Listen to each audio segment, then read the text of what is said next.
Hello, welcome to Thursday's Hotline Live with Record Sport. I'm delighted to announce I'm with Record Sport's version of the Avengers. Keith Jackson and Scott McDermott. That's a good one. These are getting worse every night, honestly. And I just give it up. I know, terrible. Just give it up now, Dan. Okay. It's going nowhere. Go back to Jack and Victor or two Ronnies or something. Aye, okay, I'll work on it. Leave it with me. We were just saying off air there a year ago today. Scotland, Switzerland, you guys were there. Aye. Scott and I were. The football got in the way of a real nice bromance, unfortunately. But no, that's right. Scotty was reminding me there, just the noise inside that stadium ahead of kick-off when the Tartan Army were singing The Flower of Scotland, the national anthem. It was, I've never heard it like it. It was really powerful, and you just thought, here we go, it's going to happen. And it looked as if for a moment, a fleeting moment or two, as if it might. But there you go. That was Scotland at the Euros. Let's forget about it. But I won't forget. We'll always have Garmisch, Scotty. Exactly. You guys are too cute. What was the name of that mountain? The Zugspitz.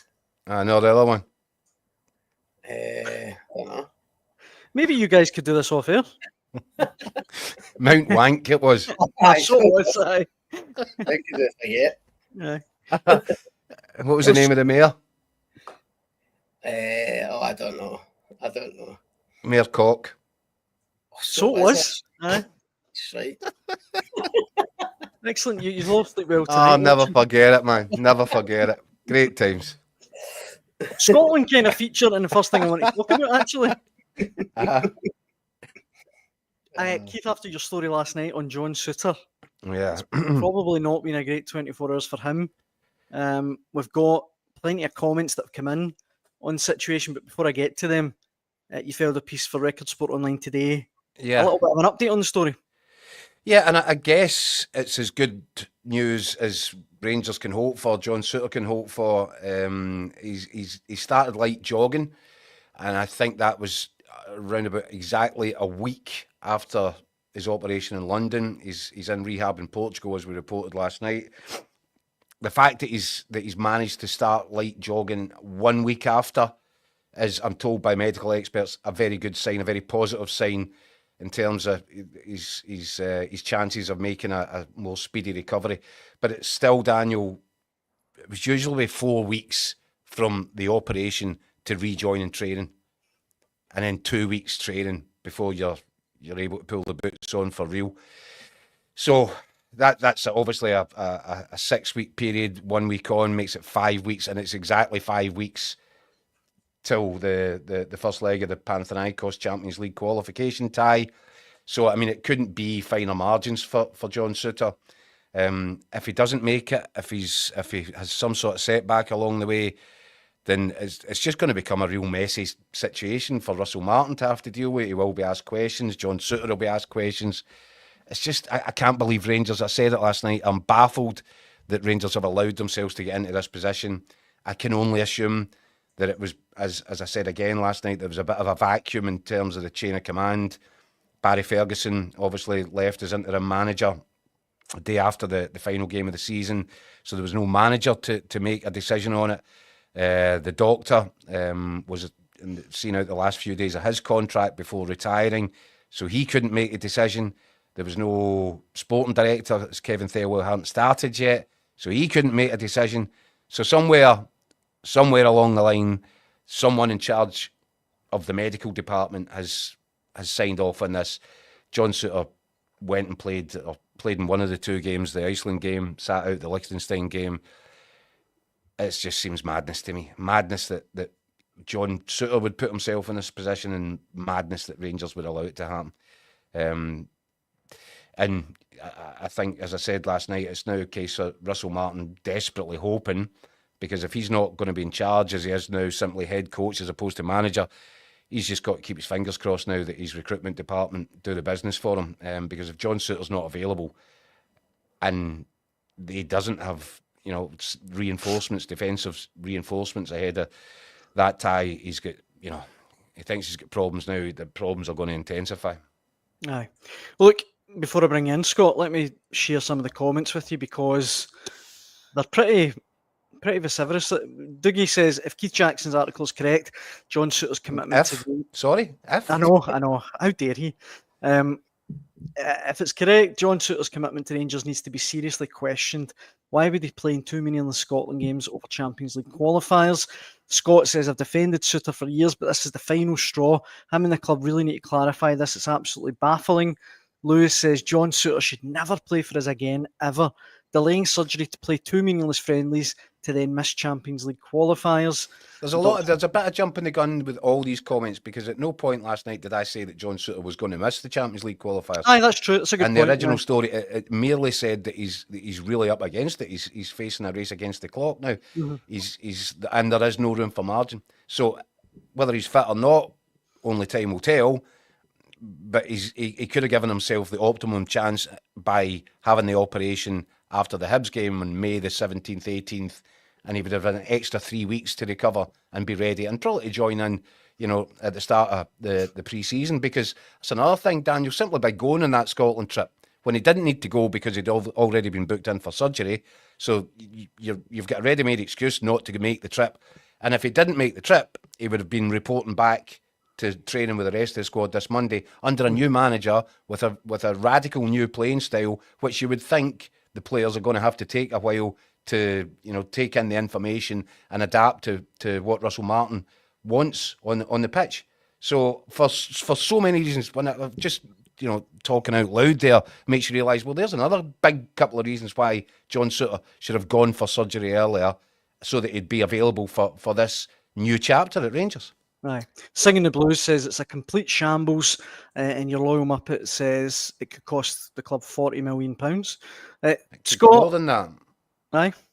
Scott, what do you think it? Look, it is a shambles, and I can't. It's a great story. I can't quite get my head around it, to be honest. In terms of how that situation was allowed to happen. Just going with the comments, I do feel I need to try and defend John Souttar slightly, because John Souttar's an experienced player, a sensible guy, really ultra professional. It's a guy that's had serious injury. What is it? 3 snapped Achilles he's had. Mm-hmm. So makes a real effort now, obviously, to kind of look after himself, be in the best possible shape. I don't doubt John Souttar's commitment to Rangers and Scotland at all. I think this to me is on the club, and Jacko mentioned it earlier. This vacuum that was allowed to be created at NDC. I think that's exactly what happened, and I can almost imagine John Souttar looking around for a bit of guidance and a bit of support and a bit of advice to what to do at the end of the season. But ultimately, Steve Clarke, as national manager, has asked him to go and play in these games. And I think for a player, it's difficult. When you're as committed as John Souttar and as patriotic as John Souttar, it's difficult to turn that down when you've obviously been playing, so you're capable of going and training and playing. I think it's from Rangers' end how this was allowed to happen, how there wasn't any clear guidance on what Souttar was to do. He probably went for surgery before the domestic season even finished, because Rangers were playing games that were meaningless anyway. Albeit, Barry Ferguson was obviously in charge and trying to get results to try and get the job. But I think we need to be careful just how scathing we are, towards Souttar. I feel that's a wee bit unfair, and obviously he'll no doubt at some point give his side of the story and know the reasons behind it. But I think this is more on the club. That should just this scenario should never have been allowed to happen. Well, Hoopsaholic there in the comments saying this isn't Souttar's decision. The club have okayed his schedule. Scotty echoes that, says when it comes to friendlies, the club, as some say, the club should have stepped in and stopped them going. William points out that Jude Bellingham's done a similar thing with Real Madrid for the Club World Cup. Slightly different. It's different stakes, though. Well, it's completely different. And we said, you asked us about the Club World Cup the other day, Daniel, and I called it for what it is. It's a grotesque sort of a money-making scheme dreamed up by Gianni Infantino. But the reason that it's Jude Bellingham, isn't it? Jude Bellingham does need a shoulder operation. but Real Madrid have prioritised this World Club Cup because of the amount of money that's available for them to win. Should they go all the way and lift the trophy, to the point that they've made the decision that they would rather have him sit out the start of next season rather than miss out on this. But it's the club that's paying his wages. Therefore, it's the club who gets to decide. I think, Scotty, I completely hear what you're saying. I like John Souttar. I like him as a player. I like him as a guy. From what dealings I've had with him, I think he's a nice, honest, big broker. And I think there's a bit of what you say will be absolutely correct. What am I supposed to do here? He's a guy that wants to play for his country. Yep. He wants, I don't think that Rangers fans should feel slighted in that he's choosing Scotland over Rangers. I think he's just a guy that wants to play football. And if there's a lack of guidance there, or does it make sense to me? I'm sure that John Souttar right now must be thinking, what was I thinking? Because he's put himself in a really difficult position. And if for some reason there's a setback in his rehab, if he doesn't, and it's right on the line in any case, without any setbacks, if he's not playing in that first game against Panathinaikos, he's going to cause himself all manner of grief. So whoever's at fault here, and ultimately I think it has been down to a sort of dereliction of management at Rangers.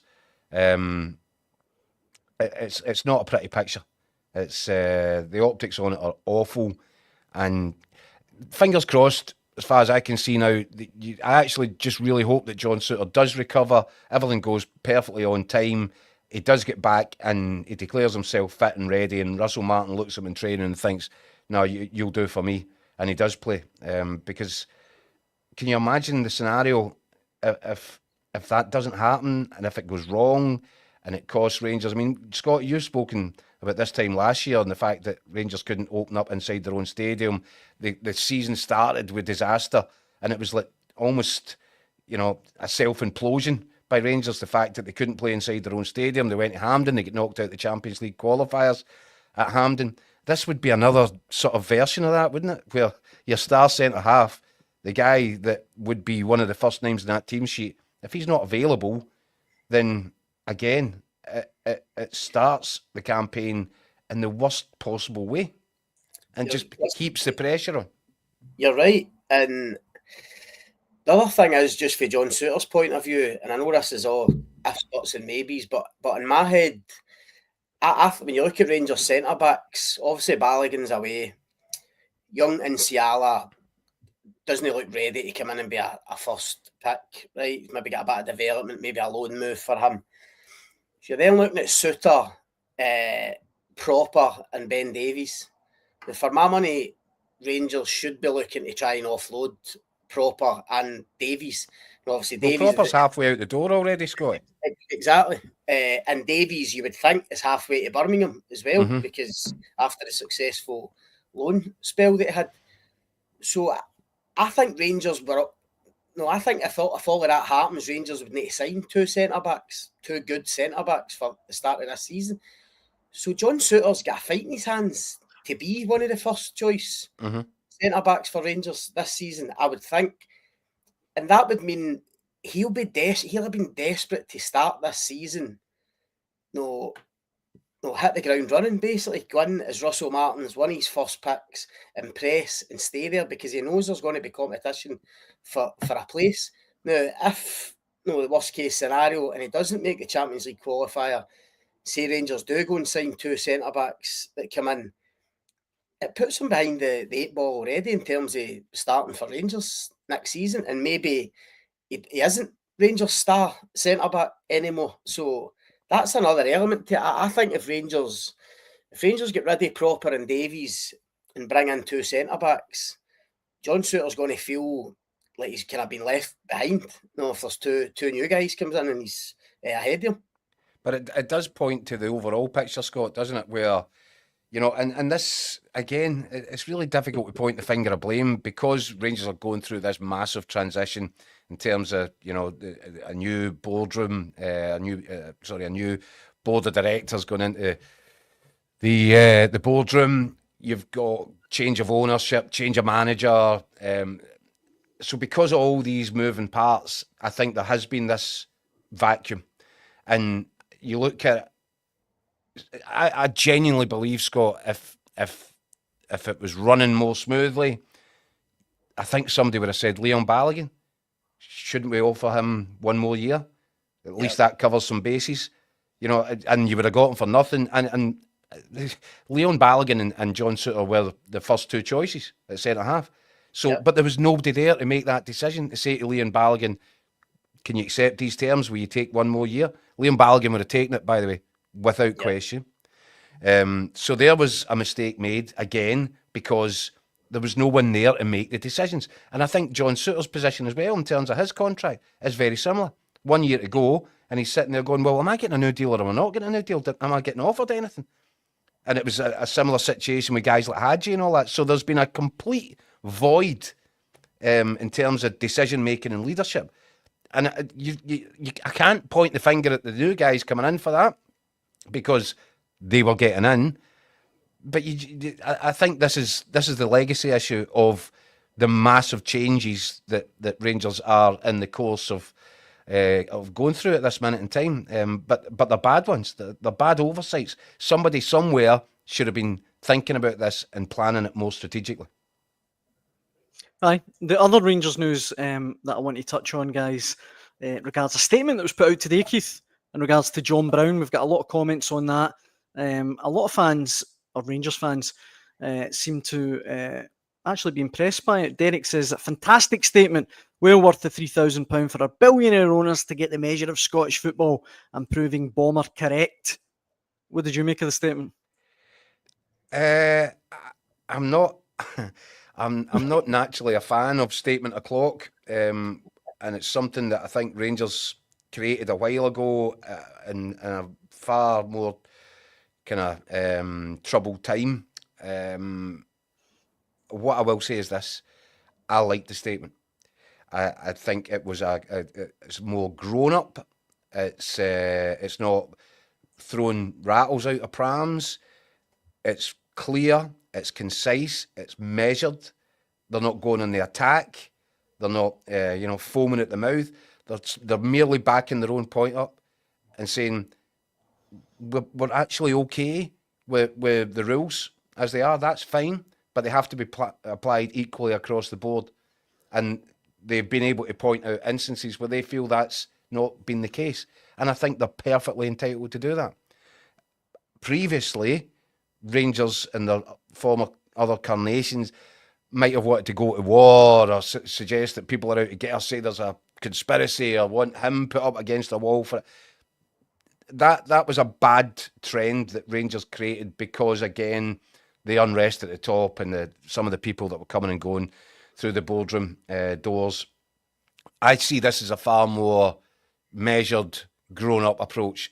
And I like the statement. I think they're absolutely right to stand their ground where they feel that, there are other examples that clearly they've cited where they feel there have been, things said that are worse than what John Brown said. That's not to say that you agree with what John Brown said. It's a silly thing to say, but they've pointed out, look, it was emotional. He said something. It was a clear mistake. And Rangers TV, as a company, actually made the point of correcting him and saying he's not speaking on behalf of the football club.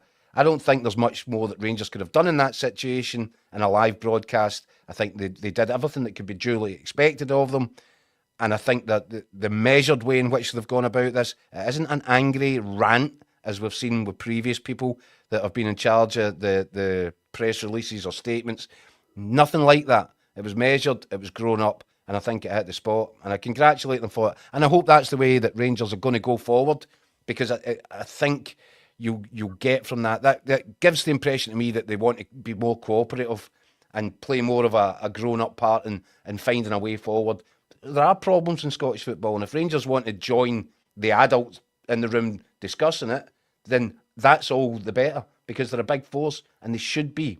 And they should be involved in trying to correct things where they're not right. And on this occasion, I think they're spot on. Well, why do you think the SFA have dug themselves this hole, Jacko, by fining it? I mean, it's clear to everybody that there has been other examples in the past that have gone unpunished on club TV. I mean, everybody associated with Scottish football who's watched Scottish football knows that, and I think we all accept that on club TV channels there's going to be things said that's a bit because that's the nature of a club TV, isn't it? Yeah, exactly. I just don't understand why the SFA have gone through with this and actually fined them, because it just creates this now where people's going to be watching, people's going to be digging up everything everybody says on a club TV channel, so why they not getting fined and what's happening to them. And I just think, I agree with everything you've said about Rangers' statement. I just think from the SFA's point of view, it's just opened a can of worms that didn't really need to be opened. I think they could have dealt with it a lot better. A censure, a slap in the wrist, and don't do it again. Exactly. That's all they had to do. Well, you're not saying this is acceptable, you're saying the opposite of that. It's actually unacceptable. You've been warned, censured, don't do it again, and we don't have to have these conversations. I completely agree with Scott. I find it strange that they've chosen to... It's a strange hill to choose to die on, isn't it? When there have been so many other examples of things that have been said in club channels which are, a lot more provocative. I do get there is a line there. You can't claim corruption. No, that's plainly wrong. But is it worse than some of the other things that have been said? No, it's not. It's actually pretty much a line with some of the other things that have been said. It shouldn't be said. It's provocative. It's not necessary. But as I said, censure, warning, and off you pop now. Just don't do it again. That would have done, and I think everybody would have settled for that. So it seems unnecessary to me, and perhaps a bit misguided. Before we move on from Rangers, and time is ticking away, I wanted to touch on, Scott, your piece on Record Sport Online today, your interview with Kemar Roofe, the exclusive interview. And if Rangers fans haven't read it, it's definitely essential reading. I thought it was really interesting. I know I'm biased because you're part of the Hotline Dream Team, but some of his comments really interesting. Particularly, he thought that Michael Beale should have been given longer as Rangers manager. He did die. No, it was a good interview. Just great to get a guy like that on my own. We must have about 30-40 minutes talking to him, and it was really interesting. Just looking back at his 4 years at Rangers, obviously, it was curtailed by injury. There's no getting away from that. He picked up a lot of injuries, Kemar Roofe. But listen, he was their top scorer the year they won the title, 2021. Following season, actually had a really good season as well. I think 16 goals. Played his part in getting them to Seville, and obviously the Scottish Cup final, Scottish Cup win. But then, as I say, injuries kind of took over, and the Michael Beale and Philippe Clement time didn't go as well, obviously. But no, I mean, he really liked working with Michael Beale. He liked working with Beale with Gerrard. Initially when he got there, I think that's where he was really impressed by Michael Beale's coaching. And I think he just felt when he came in as manager, maybe he deserved a bit more time. And look, thousands of Rangers fans will obviously disagree with that, but he was in there. He felt Michael Beale might have been building something. He liked his style of play, he liked how he worked, and he just thought he deserved a wee bit more time. And then he was obviously really critical of Philippe Clement, that kind of last part of his Rangers career, where again he had injuries, but I think Roofe felt because he was coming to the end of his contract and probably wouldn't be there the following season, rather than Clement still trying to use him, when he was fit, because he's obviously a top player at his best and a top goal scorer. But I think Clement just decided, well, you're not going to be here next season, so there's no point me using you. And I think that didn't get done well with Roofe. Obviously, I don't think it helped the team or the squad. I think even the last day of the season, the Scottish Cup final against Celtic, Roofe says he was fit and wanted to kind of try and get out in a high, but Clement left him out of the squad altogether. So I don't think there was any kind of love lost between both of them. But no, a really interesting guy. Can't believe he's still only 32. I know, that's mad. I think he's probably going to end up at he got a short-term deal at Derby County last season. I think that's where he'll probably end up again. And hopefully for his sake, he can just stay clear injuries and score a few more goals before he chucks it. Jim in the comment section, I think, with his tongue-in-cheek says, what does Roofe know? We know better. That's why we keep sacking managers every year. That's a fair point. Like I say, it's definitely worth reading if you're a Rangers fan. It's on Record Sport Online now. Like I say, time is ticking on, guys. What else should we talk about? I don't know. Celtic. Excellent. Thanks for that. This is kind of Celtic. Matt O'Reilly. There's been a bid from Napoli, apparently for Brighton's Matt O'Reilly. €30 million, according to Sky Sports. I mean, could it potentially be a little bit of a windfall for Celtic, Keith? Well, I don't know because I ain't seen the contract, Daniel. But usually with these things, the way it's structured is they talk about sell-ons, but it's usually in terms of what the profit.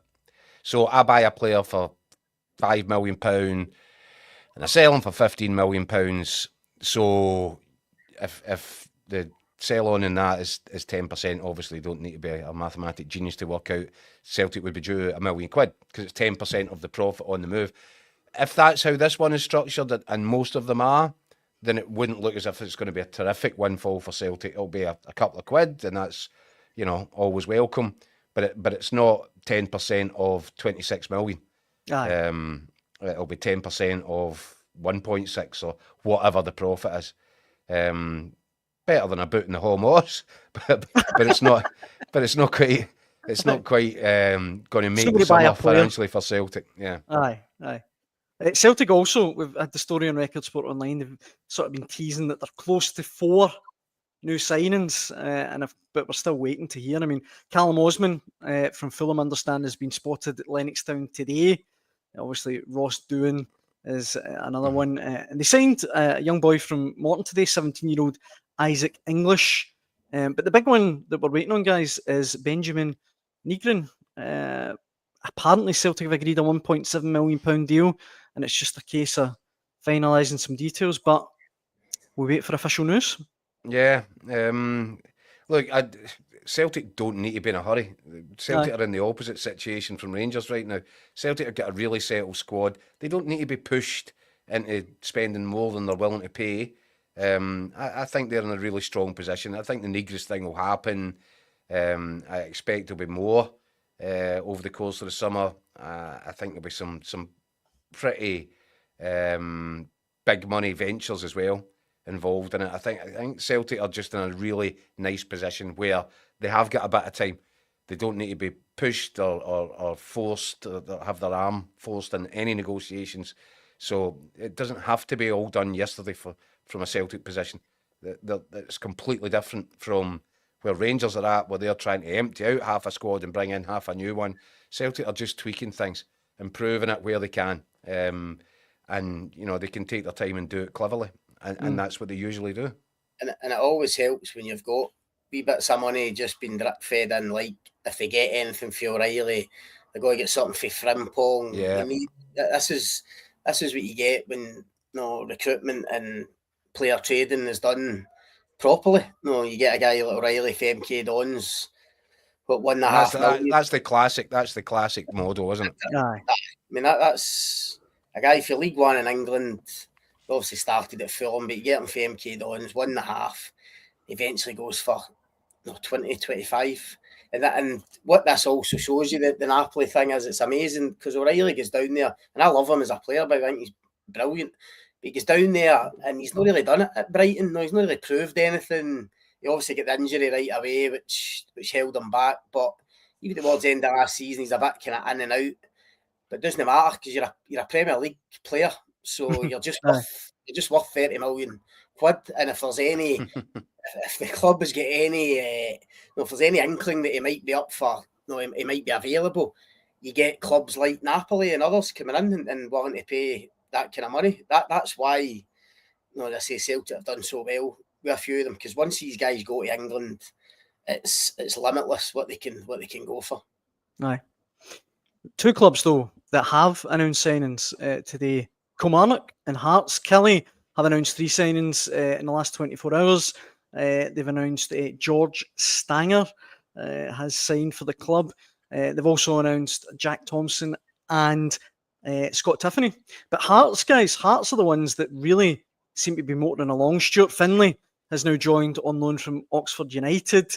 The other one that they've signed is Christian, I'm going to butcher this, Borchgrevnik. Oh, well done. Thank you. And the other one was the boy that we knew about, Alexandros Zagridis. But aye, Hearts look like they're quietly putting together a really strong side. They're tooling up, aren't they? They are really tooling up. I genuinely, look, Daniel, we've spoken about this. They've done the right thing by going for Derek McInnes. It's a sign of intent. And they are now, they've got money behind them because of the investment at the end of the season from Tony Bloom. There's money. There's a top level manager who enjoys nothing more than having a roll around in the mud with Rangers and Celtic. Derek McInnes is a shrewd operator, as shrewd as they come in Scottish football. He'll have identified the problems that Rangers have got right now and the potential for them to get off to a sluggish start, a difficult start, all the pressure that's going to come down on Russell Martin. I'm telling you right now, and I know Derek McInnes well, there is no way he is thinking anything other, even though he won't admit it, than there is a real chance for Hearts to get into the argument in between the two of them at the top of the table. If he was the guy, let's not forget, the one trophy that Brendan Rodgers hasn't won during his 2 stints at Celtic Park. It was Derek McInnes that stopped him from doing that by knocking Celtic out of the League Cup at Rugby Park last season. He enjoys it. He wants to be involved in it. That's why he's been waiting for this opportunity to get back to a team which will have that level of finance to make it possible to get involved in a real scrap. Not just in a one-off game here and there, because he's proven that he can do that, but he is looking at this next season going, there is a real opportunity to lay down a marker, to get right involved in the thick of it at the top end of the table, and yes, potentially to separate Celtic from Rangers by the end of it. And the key thing about that, Daniel, we were discussing it earlier, is no European football. I just think that's absolutely crucial. Now, listen, Hearts want to be in Europe, obviously. They want to be in Europe every year, and I'm sure if they were in Europe, it'd be something that Derek McInnes would be excited about. But the fact that there's no Europe, I just think it gives them a clear run at it, and they're getting signings in early, as Jacko says, getting tooled up for the season. The squad looks pretty strong already. Obviously, a lot of these guys are coming in through Jamestown or whatever, and we're not sure how they'll be, how they'll settle, how good they are. We need to see that. But the squad's starting to take shape, starting to look strong. As Jacko says, with a top manager in place, with no European football, I could see them hitting the ground running at the start of the season. And maybe even doing what Aberdeen did last season, really going this 10-game winning run or unbeaten run or whatever, and it just gets them right up there. And even if you do lose a few games after that, you're still kind of in the mix. I think that'll be in Derek McInnes' head. While other teams, Hibs, Dundee United on Europe, the kind of the situation at Rangers where everything's new, there's so many changes. He'll want to take advantage of all of that and try and steal a match. And you could see him doing it. And certainly by getting these guys in early, I think that'll be key for him in terms of what he wants to achieve.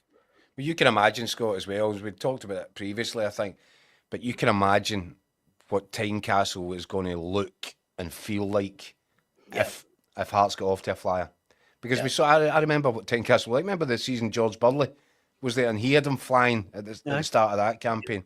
I can feel the potential for something similar this season. And as you said, Scott, other clubs, they've got to deal with the midweeks, the European ties, the travelling, the getting back home, the resting players, the rotating. Whereas Derek McInnes only has to work out what he fancies as his first 11 and keep it ticking over and get it building momentum. And if you can build momentum with Hearts, we've seen what that stadium is like. It becomes an absolute bear pit of a place that nobody's going to enjoy going to. People say, and credit to Derek McInnes, he said it, he's unveiling. People enjoy coming to Tynecastle. I'm sick of hearing people saying, what's your favourite away ground? Oh, Tynecastle, why is that? Oh, well, it's always a good atmosphere. But what he means is, he's sick of teams coming to Tynecastle because they enjoy the occasion and they walk away with 3 points more often than not. And what he means is he wants to turn it into the place that nobody wants to go to. And with the squad that he's starting to build, and if he can get off to that flying start and get a couple of wins under his belt right at the start of the campaign, that is going to build momentum. And Hearts is going to be a place that nobody's want to or will be looking forward to going to. I think I can see real similarities. I think Scott's spot on with comparing it to what Aberdeen did last season. I think the Burley comparison's not a bad one. That opportunity is there for Hearts. And Scott's absolutely right. The fact that they don't have the distraction of European ties in these first few weeks of the season, I think it might just give them that head start. In reaction to you saying that they could, or they were aiming to split Celtic and Rangers, Darren simply says, Keith, go away. Scott says, Hearts won't be separating anyone, in my opinion. Well, they will be separating someone. True, aye. Mark Fairfield says, McInnes is another specialist in failure. This one, though, that I thought was interesting, Scott raised a good point. Is Shanklin staying at Hearts? I mean, that's a big issue that will have to be resolved pretty soon, you'd have thought. Do you know something? I put my hands up to that. I should be able to give you a better answer than I'm about to give you. All I know is that from day one in the job, that was Derek McInnes' first intention, and he did do it. He opened signing talks, encouraged the board to make Shanklin an improved contract offer. I think also spoke with Shanklin's advisors.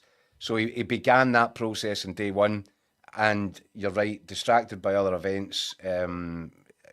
I couldn't tell you where those discussions are at right now, but as a couple of weeks down the line, maybe there'll be news on it soon. Something to get on to over the weekend. Aye. I think Shanklin will have offers, Daniel. I'm pretty sure how many representatives have spoke to other clubs and there's been contact there, but as Jacko says, it's a priority for Derek McInnes, and I think it now boils down to what Lawrence Shanklin really wants. No, obviously finances will come into it, but he's got to decide, does he want another change? Does he go down south, maybe even abroad if there's an offer there?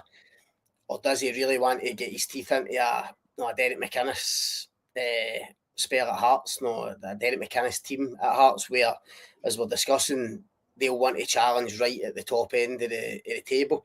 And Shanklin will be seeing these signings coming in, and seeing that squad build. He's obviously had discussions with McInnes, so I think it will come down to what Lawrence really wants now. And if there's no a big difference in finances elsewhere, or if there's maybe not a big difference in size of club compared to Hearts, I think Hearts have still got a chance to keep him there. But obviously, Hearts will want to get it done quickly, and no doubt we'll find out in the next couple of weeks. Well, we're talking about there the chance to build momentum and a feel-good factor. That would be a little bit of managerial artistry if you could announce at some point, by the way, you know how we're signing all these players and we've got a new manager and there's a real buzz growing here. Oh, by the way, Lawrence Shanklin just signed a new contract. And that builds, even without a ball getting kicked, a level of excitement and momentum. So I wouldn't be surprised in the slightest. And Derek can be a very persuasive guy. And he's got a good relationship. He's got a great relationship with Lawrence Shanklin. So I think that Lawrence Shanklin will be given Hearts and Derek McInnes every chance. If there is an offer that's more attractive financially, I'm sure that Lawrence Shanklin will be saying, guys, look, you're not that far away. And I think there's a deal to be done. I really do. Might be wrong. I might be entirely wrong, but I do think there's a deal to be done there. Singing the blues, as you can see on your screen, says Shanklin's just a Scottish Joe Garner. He's nothing special. Mark says he failed in Belgium. He's not good enough. Incredibly harsh. He's a far better player now, Lawrence Shanklin, than he was when he went to Belgium. So, aye, that's true. While we're talking about recruitment, I should mention, good friend of the show, Kyle Gunn, has been in touch. His club, St Mirren, he's let us know I've made a swoop for Boreham Wood defender Jadden Richardson. He was previously a kind of hot prospect at Nottingham Forest. So hopefully St Mirren can get that done and dusted. And only one small problem with that one, Daniel. Go on. That Kyle broke that story 24 hours ago and asked you to help promote it on here, and you forgot all about it and you've done him in. And now what you've done there is try try to fob him off with 24 hours late. Terrible. That's actually poor. That's really poor. Guys, I can't. You're breaking up. Can't hear you. Aye, no, it's a good story. I agree, St Mirren. Good sight. Anything else we should talk about before we finish up? No, that'll do. I'm done. Excellent. Few people actually saying the fixtures are out tomorrow for the new Premiership season. That'll be good, and we will talk about it all when we return on Sundays. Hotline Live. I think will it be another afternoon show, Keith? I wouldn't have thought so. We're not 6 returning o'clock? our 6 p.m. slot. I don't know. See, now you're confusing people I here, know. myself included. You'll need to, we'll have a discussion later and you can inform everybody online, Daniel, what time we'll kick off on Sunday. I would go for the 6 p.m. slot. Would be the 6 p.m. fine with me. We did it Okay. earlier last week, but it's Father's Day, so aye. 6 p.m. sounds good to me. That's when we'll be back, as I say, to talk about the fixtures and Maybe. any other. Yeah, maybe any other transfer news that bubbles up over the weekend. Scott, Keith, it's always a pleasure. Cheers, Dan. Cheers, Dan. Cheers, Scotty. And Thanks, thank you Dan. very much, as usual, guys, for all of your comments. We really appreciate it, and we hope you can join us on Sunday. Thanks for watching. Take care.